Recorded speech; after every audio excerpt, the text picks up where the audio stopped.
decidi trazer hoje um episódio que me impressiona muito na vida do apóstolo Paulo, um homem com uma personalidade curiosa para aqueles que gostam de analisar personalidades, e ao lermos o que lemos dele, a sua escrita, as suas atitudes, percebemos que ele era um homem muito direto, um homem muito cheio de força e de entusiasmo, e também era um homem que dirigia as coisas, não um homem dirigido. Um homem empreendedor, quando tinha que dizer as coisas não tinha papas na língua, ao que parece, não é? E é interessante como a segunda viagem missionária começa, e foi por isso que eu decidi trazê-la, e como Deus usa a sua vida e ele consegue ouvir o que Deus estava a falar com ele. Eu acho isso muito interessante, porque às vezes uma das minhas grandes dificuldades com muita gente é que muitos de nós achamos que nós nascemos assim, somos assim e vamos ser sempre assim. Nós recusamos a mudar. E isso é uma teimosia doentia. E o apóstolo Paulo é um homem que nos dá aqui, abre um pouco o seu coração nesta altura, e eu acho muito interessante.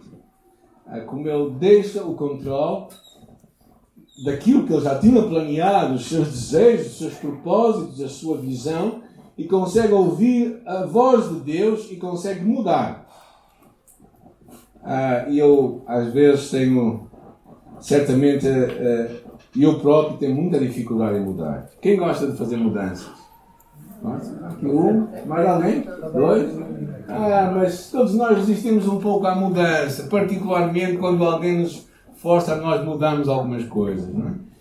Mas pronto, realmente há pessoas mais fáceis de mudar do que outras, mas eu gosto que os outros mudem, mas não gosto que me mudem a mim. E eu acho este episódio muito interessante, que eu queria que nós pudéssemos ler. Vamos ficar em pé também, em sinal de reverência à palavra de Deus. E chegou também a Derbe, a Listra, e havia ali um discípulo chamado Timóteo. Estamos a ver na Bíblia século XXI, a versão que nós aqui na igreja temos também. Havia ali um discípulo chamado Timóteo, filho de uma judia crente, mas de pai grego. E os irmãos em Listra e Icônio davam testemunho dele. E Paulo queria que ele o acompanhasse. Tomou então e o circuncidou por causa dos judeus que viviam na região, porque todos sabiam do seu pai que era grego. À medida que passavam pelas cidades, entregavam aos irmãos as decisões que haviam sido tomadas pelos apóstolos e presbíteros em Jerusalém para serem obedecidas. E dessa forma as igrejas eram firmadas na fé, e a cada dia crescia em número. Atravessaram a região frígio-gálata, mas foram impedidos pelo Espírito Santo a anunciar a palavra de Deus na Ásia. E quando chegaram perto da Mísia, também tentaram ir para Bitínia, mas o Espírito de Jesus não o permitiu. Então, passando pela Mísia, desceram a Troade. E de noite, Paulo teve uma visão. E nela, em pé, um homem da Macedónia dizia: "Vem para a Macedónia, ajuda-nos." E quando ele teve essa visão, logo procuramos partir para a Macedónia, concluindo que Deus nos havia chamado para lhes anunciar o Evangelho. Navegando de Troade, fomos em linha reta para a Samotrácia e no dia seguinte até Neápolis. E de lá fomos para Filipos, colónia romana, a cidade mais importante desse distrito da Macedónia. Ali ficámos alguns dias. E no sábado saímos da cidade para a beira do rio, onde julgávamos haver um lugar de oração. E sentados falávamos às mulheres ali reunidas. E uma das mulheres que nos ouvia, chamada Lídia, vendedora de tecidos de púrpura da cidade de Tiatira, era temente a Deus. E o Senhor lhe abriu o coração para acolher as coisas que Paulo dizia. E depois de batizá-la com as pessoas da sua casa, ela nos suplicou: "Se me considerais crente no Senhor, entrai, permanecei em minha casa." E nos cumpriu isso. Amém. Que Deus nos abençoe. Amém? Amém. Podem sentar, irmãos. Obrigado. 3 lições que eu quero trazer-vos nesta manhã, que eu acho muito significativas. A primeira delas é em o investir numa nova geração. Investir naqueles que vêm depois de nós. O apóstolo Paulo soube fazer isto ao investir na vida de um homem, de um jovem, que não seria tão jovem. Quando pensamos em jovem, que idade é que ele tem? 16, 15, mas ele não tinha essa idade, ele teria já perto dos seus 40, até 40 era jovem. Já não sou jovem, já passei os 40, tenho 41. E Paulo estava a investir na nova geração. Este rapaz, chamado Timóteo, e eu sou fascinado pela vida de Timóteo. Timóteo, que tinha sido educado pela sua avó e pela sua mãe, e que tinha herdado delas a fé não fingida, a fé sem fingimento, uma fé autêntica. Há claramente um investimento intencional de duas mulheres com uma fé autêntica, sincera, na vida deste rapaz, neste jovem Timóteo, cujo pai não era judeu, nem por isso parece ser prosélito, era uma pessoa que não temia a Deus, ao que parece, não é? Mas estas duas mulheres, não, elas temiam a Deus, influenciaram aquele jovem, educaram-no e revelaram uma fé não fingida. Elas não ensinaram. Elas tinham uma fé não fingida e passaram para o seu neto e para o seu filho. Uma fé não fingida, uma fé autêntica, que é um dos valores da nossa igreja, naquele folhetozinho que nós temos aí, sermos uma comunidade com uma fé autêntica. O que é uma fé não fingida, uma fé autêntica? É saber lidar com a nossa fragilidade e vulnerabilidade, ao mesmo tempo que colocamos a nossa fé em Deus e no seu poder. É termos coragem de dizer que por vezes não temos fé, mas que acreditamos, mesmo assim continuamos a acreditar no poder de Deus. Eu lembro-me que numa dos nossos percursos aqui na igreja, quando precisávamos realmente de olhar para cima, não é? Houve um dia em que eu abri o meu coração e disse: às vezes eu tenho estas incertezas no meu coração. Uma pessoa ficou muito surpreendida e quase me repreendeu. Disse: pastor não pode ter incertezas no seu coração. O pastor não pode ser homem. Ou se é homem e se é autêntico, não pode dizer todas as coisas. Tem que guardar algumas só para si. A minha leitura da Bíblia não me diz isso. Encontro homens que conseguem admitir as suas fraquezas, mas que ao mesmo tempo continuam a olhar para Deus. Eu acho que este é que é o segredo. Não é nós ficarmos com a nossa pequena fé, mas como aquele homem que se virou para Jesus, quando ele disse: tens fé? Ele disse: eu creio, ajuda a minha falta de fé, a minha incredulidade. Ou seja, ao mesmo tempo que ele dizia a pouca fé que ele tinha, ao mesmo tempo ele acreditava no Deus que lhe podia acrescentar à fé. E uma fé autêntica é esta fé que olha para si próprio, mas que não fica em nós. Volta-se para Deus. E eu acho que Paulo, quando viu este jovem, Timóteo, ele decidiu investir. É curioso que lemos aqui que ele tinha muito bom testemunho dos crentes locais. Era um rapaz conhecido da igreja, estimado pela igreja e amado por aquela igreja. E por isso mesmo Paulo pegou nele e o levou com ele nesta segunda viagem missionária. E claro, aqui fica uma pergunta que a mim sempre me traz ao meu coração: como é que nós estamos a passar à nova geração a nossa fé autêntica? Como é que nós estamos a passar aos nossos filhos, aos filhos dos outros pais, com quem nós nos relacionamos e que nós podemos tocar com a nossa vida? Então, o meu encorajamento para ti, estamos para começar até um curso de parentalidade na próxima semana, mas mesmo que não sejas pai, tu podes e estás a influenciar pessoas e a próxima geração. E por isso, abraça essa responsabilidade, essa oportunidade de passarmos à nova geração os valores que nós acreditamos. Não é? Eu sempre me recordo com muito carinho da minha ama, que me criou, que só sabia ler a Bíblia e o hinário da igreja. Não conseguia ler mais nada, dizia ela.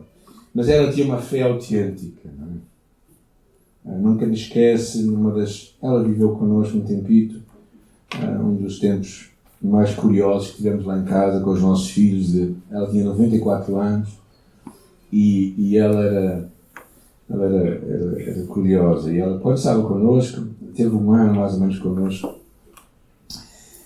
ela uma vez estava zangada connosco e disse que nós a tratávamos mal. Então disse: mas sim, vamos à polícia. E eu levei à polícia. Não é? Então levei à polícia e lá ali na Maia disse: Sr. Guarda, esta senhora quer fazer uma queixa. E então assim, pronto. A Jacintinha às vezes fala um pouco forte comigo, e mais isto, e mais isto. E pronto, e o tempo passou, e ela depois entrou num lar, ficou lá poucos meses, e achei muito interessante. Pouco tempo depois dela estar lá, ela fez questão de dizer à Jacinta que ela queria que ela fosse lá para lhe pedir desculpa daquilo que ela tinha feito. E tinha dito. Uma pessoa de 94 anos, 95 anos.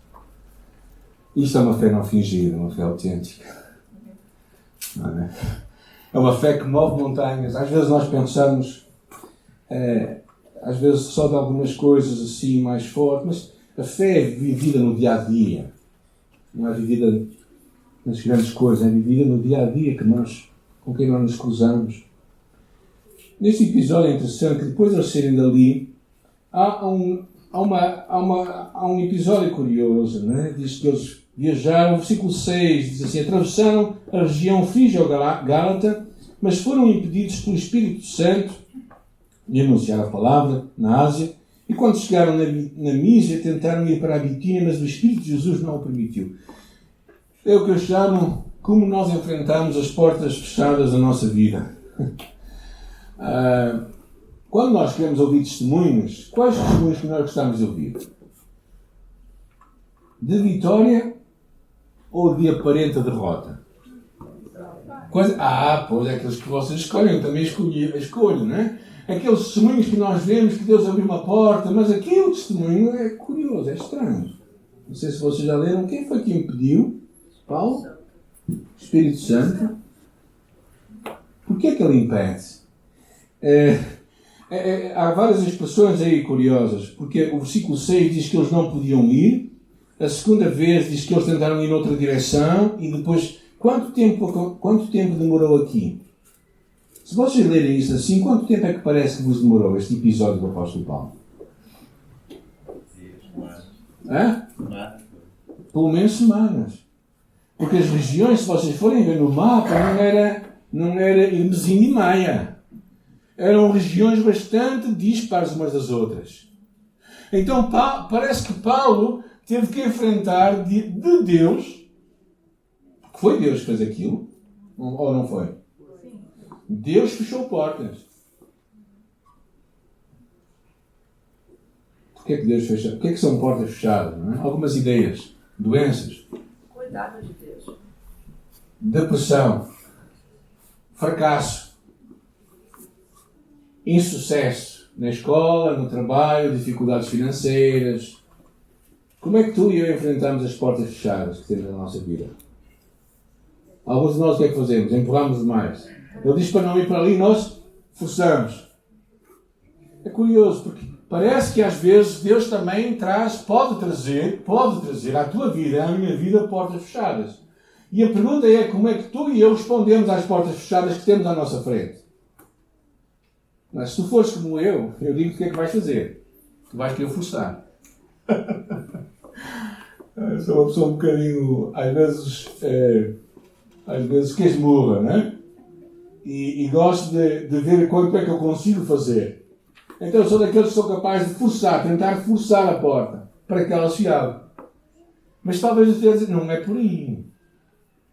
E o que é preciso fazer, e Paulo tinha uma personalidade, eu acho que é assim, o que nós temos de fazer é parar e ouvir Deus. Ouvir o que é que Deus está a falar connosco. Então algumas coisas que eu acho que é importante quando tu passas por portas fechadas na tua vida, dificuldades, lutas, coisas que tu não consegues ter solução, coisas que tu achas até que se calhar foi Deus que trouxe aquilo para a tua vida. Algumas sugestões que eu acho que vêm na palavra de Deus. Primeiro, nunca deixes de dizer eu vou tentar de novo. Ou seja, não desistas. Por facto de uma porta estar fechada, não significa que Deus não vai abrir outra oportunidade. E às vezes nós desistimos antes do tempo. Às vezes nós paramos antes do tempo. E nós precisamos de continuar a acreditar que nós vamos tentar até encontrar. Deus nunca nos vai deixar morrer no deserto. Eu não acredito nisto. Deus sempre nos vai levar a um lugar. Mas até chegarmos lá, aquilo pode não ser muito linear. Pode ser penoso. E nós precisamos de persistir.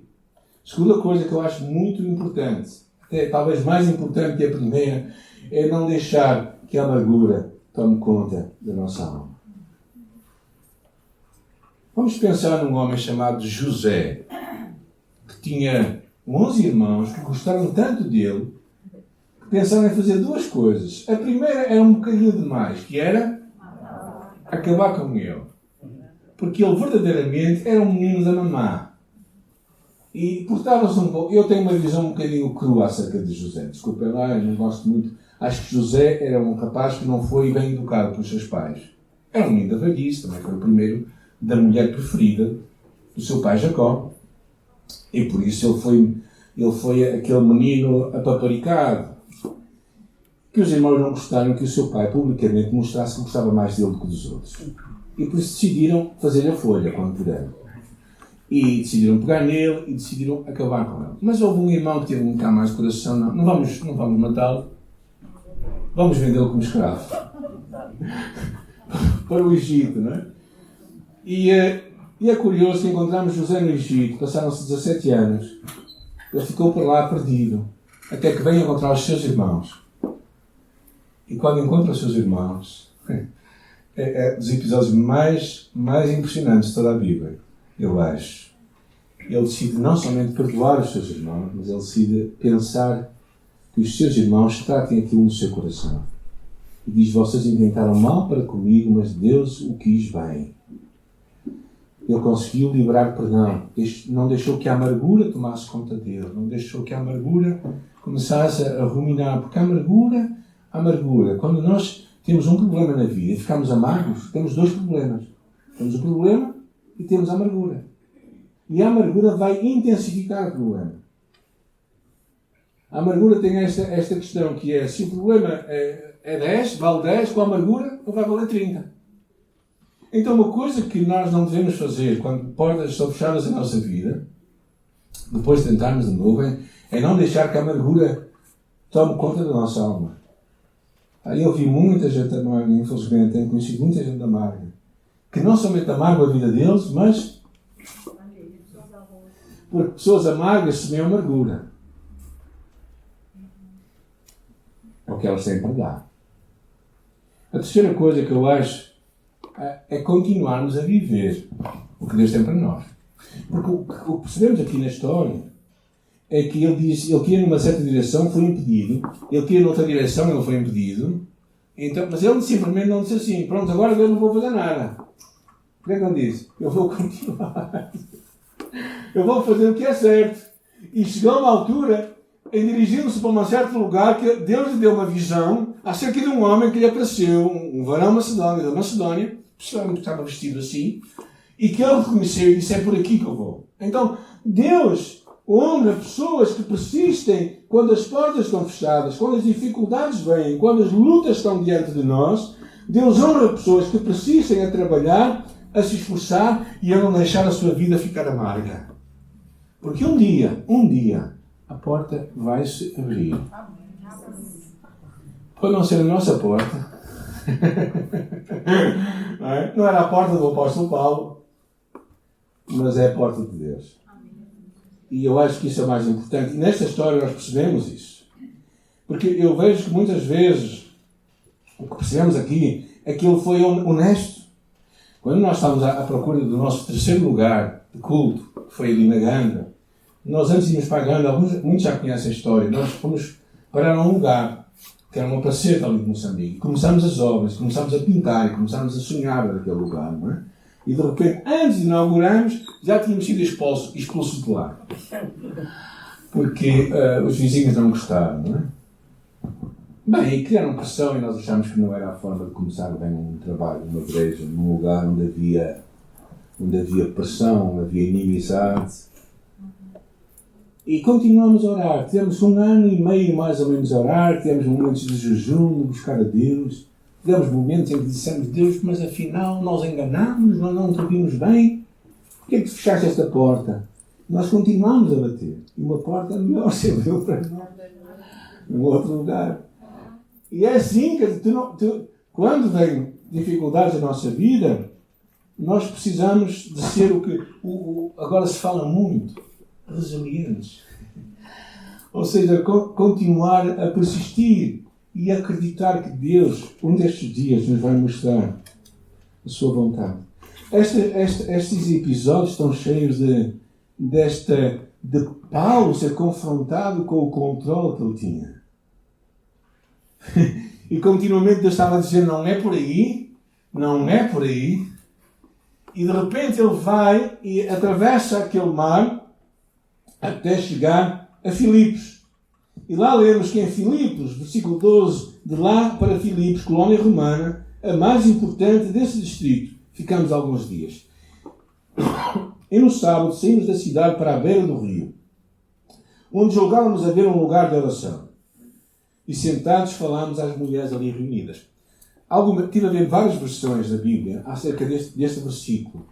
O lugar que ele estava à procura realmente era um lugar de oração, mas o que ele possivelmente estava à procura era de um lugar onde os judeus estivessem. Não havia sinagoga, porque não haveria um número mínimo de 10 homens, porque para haver uma sinagoga a funcionar tem que haver 10 homens, judeus, mas ele estava por isso à procura de um lugar, mas ouviu que havia um lugar de oração. Possivelmente ele estaria à espera de um grupo de judeus que estariam a orar a Deus, a buscar a Deus.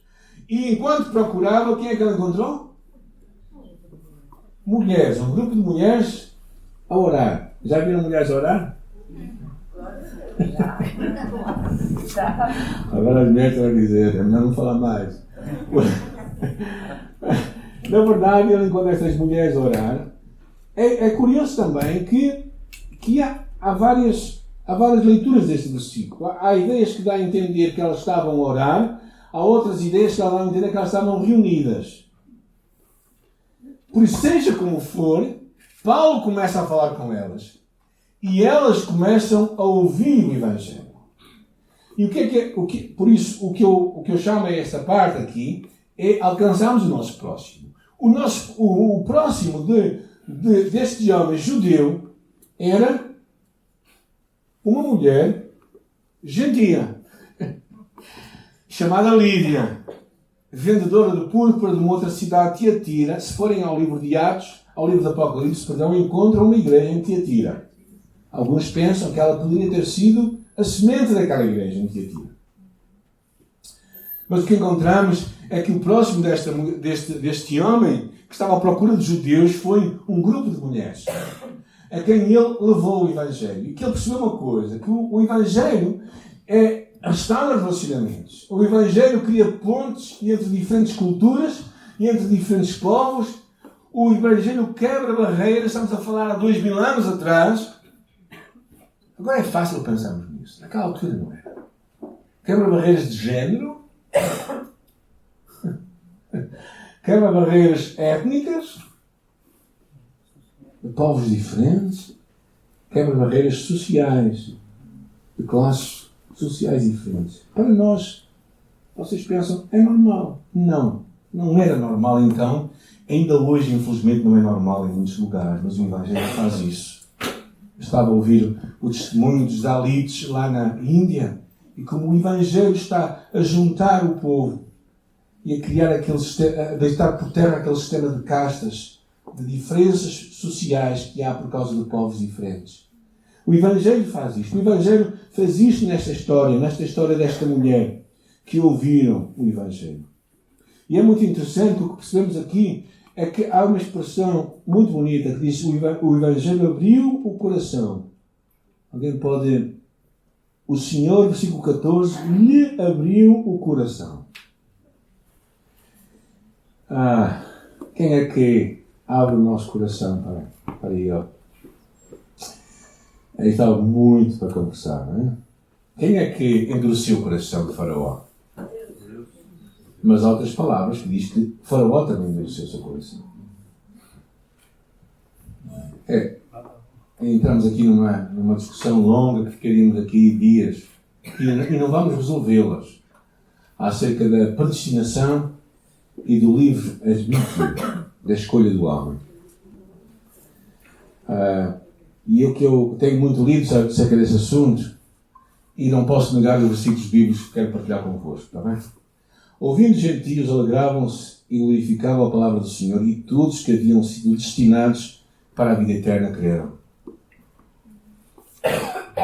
Irmãos amados de Deus, sabemos que fostes escolhidos por Ele. É claro que há esta intencionalidade de Deus para connosco e, naturalmente, tem que haver a nossa intencionalidade para ir de encontro a Ele. Por isso, se vocês conseguirem compreender que 100 mais 100, 100% mais 100% é igual a 100%, ficam com estas duas doutrinas para vocês. Assim como eu vejo. Há muitas coisas que eu vejo que são avenidas paralelas que eu não consigo compreender. Eu não consigo compreender como é que Jesus foi 100% homem e 100% Deus. Alguém consegue me explicar?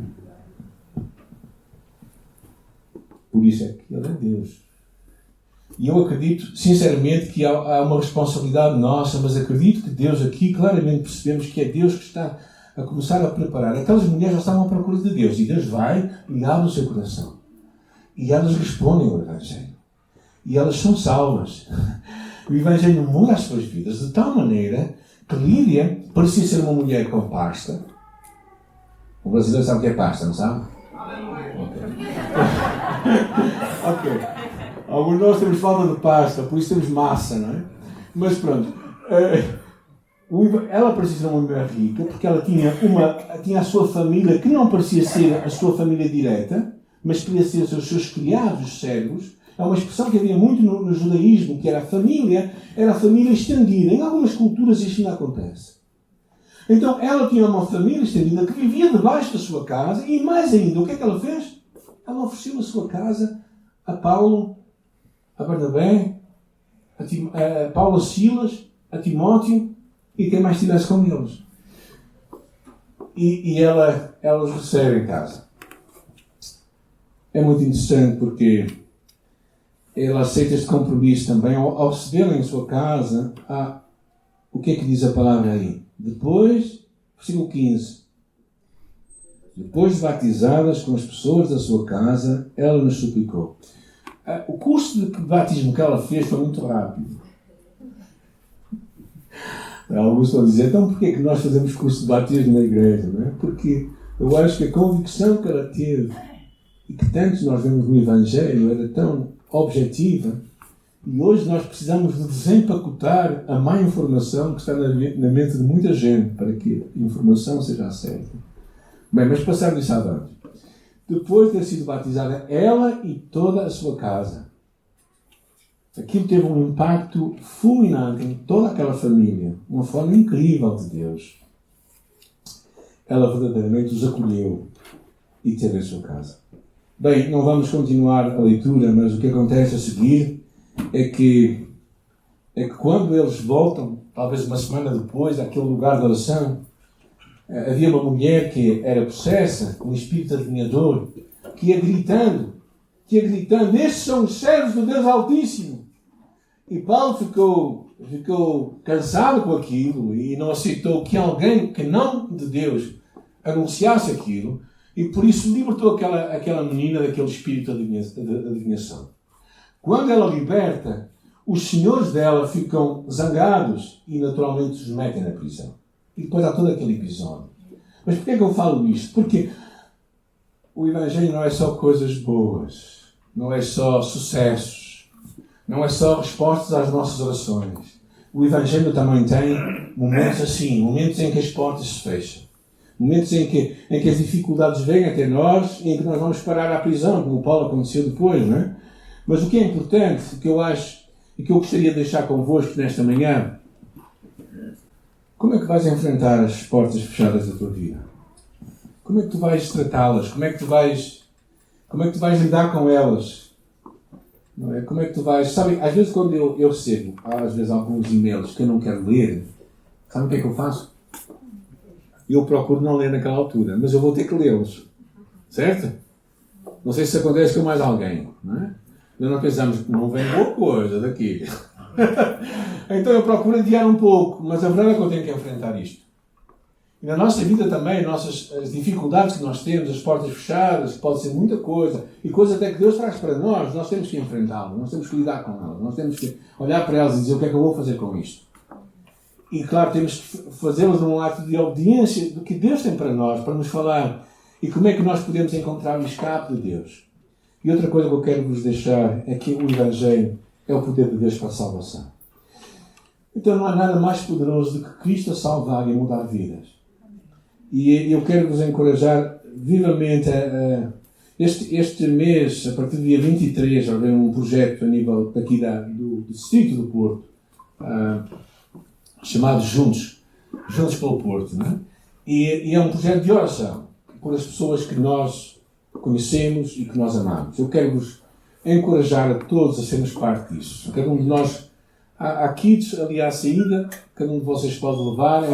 Um kit custa 2,5€, tem um devocional, tem um cartão de oração e tem também uma explicação como é que nós podemos verdadeiramente orar pelo nosso próximo e tocar na sua vida, não é? E é uma ferramenta que eu acredito que Deus quer usar. Porquê? Porque o Evangelho vai quebrar barreiras.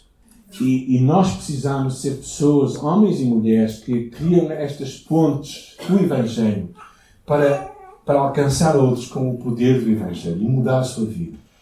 Por isso eu quero-vos vivamente encorajar a isso. Vamos, entretanto, antes de avançar, vamos orar que o Senhor possa guardar esta palavra, o seu Espírito Santo em nossa vida. Nesta manhã, Senhor, nós entregamos o controle do que nós temos a Ti e queremos ouvir a Tua voz, ouvir os sussurros de Deus, ouvir a direção de Deus. Queremos deixar que Tu nos uses e nos transformes, que Tu nos uses na vida da nova geração, que estás a levantar à nossa volta. Ajuda-nos a enfrentar as dificuldades, as portas fechadas que por vezes vamos encontrar, algumas que Tu vais colocar diante de nós e outras que a própria vida vai trazer. Neste mundo que não é justo e neste mundo que é tão imperfeito, mas nós queremos abraçar o que Tu tens para nós nesta manhã, Senhor. E queremos continuar a ouvir a Tua voz, até que Tu nos digas por onde, Senhor. E também, Senhor, eu oro para que nós não deixemos de alcançar o nosso próximo. Que o nosso amor por Ele não possa acabar, que o nosso amor por Ele possa crescer e que através de formas intencionais nós possamos tocar as suas vidas. E oramos isso em nome de Jesus. Amém, amém, amém.